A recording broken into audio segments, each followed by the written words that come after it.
We begin with a talk about your vote and the weight it carries. We've discussed before how difficult it is for voters to directly affect the law of the land, to change existing laws or amend the state constitution.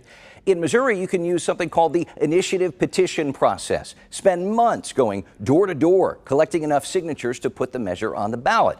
And then if a majority of voters agree, you win and the changes are made. That is still the way it works right now in Missouri, despite a major push on the part of Republican politicians to make it much harder for petition issues to pass. It took a record-breaking filibuster from Senate Democrats to keep initiative petition changes at bay this past session.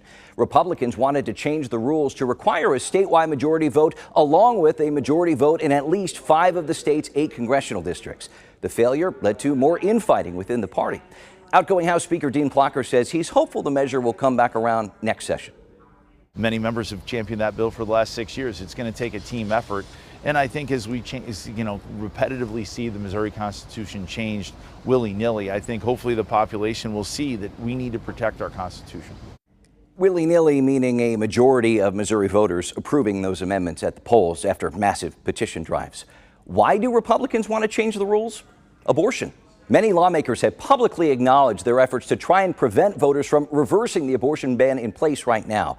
Pro-choice supporters fought delays, went to court over ballot language, and still managed to turn in some 380,000 signatures, far more than what's required. Organizers say the General Assembly's short-circuited efforts prove the importance of what they're trying to do. It goes back to grade school principles. Like, you can't just change the rules because you keep losing.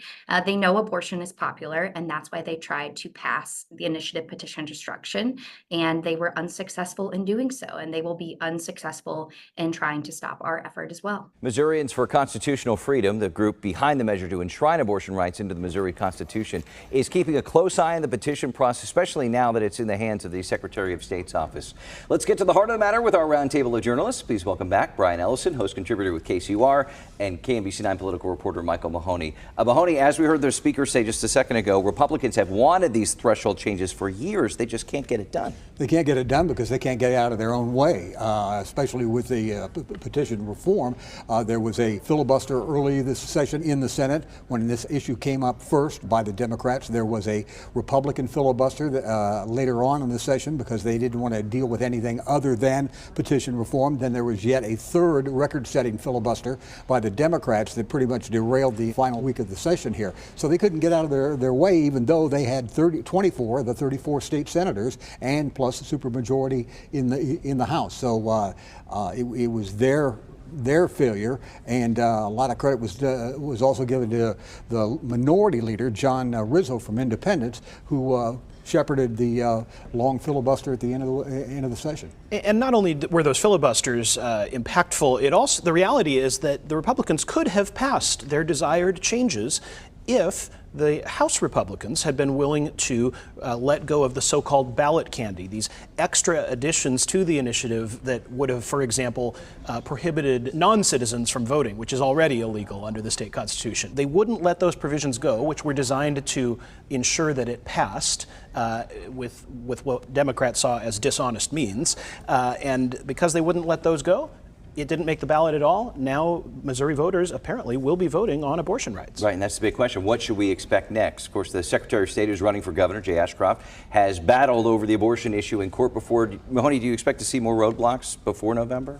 We'll see. Right now, the petitions that they turned in to the Secretary of State's office are now going back out to the respective counties, so the county clerks will check the validity of the voters that signed this, or the petitions, the people that signed the petitions, to make sure that they're registered voters. The interesting thing is that there are going to be a boatload of petitions, initiative petitions, that possibly could get on this ballot, and it's not even going to be close to the 175 that were submitted to them throughout the course of the year. There are several things that are going to be out there on the ballot, including this abortion initiative. And let's talk about what those are, Cody. There's a proposal to increase the state's minimum wage to $15 by 2026, as well as to provide for sick leave. There's a provision to allow sports betting finally in the state of Missouri, which the legislature hasn't been able to get across the finish line, but voters may. There's already 4 referendums, matters sent to the voters by the state General Assembly, including a property tax exemption for child care providers,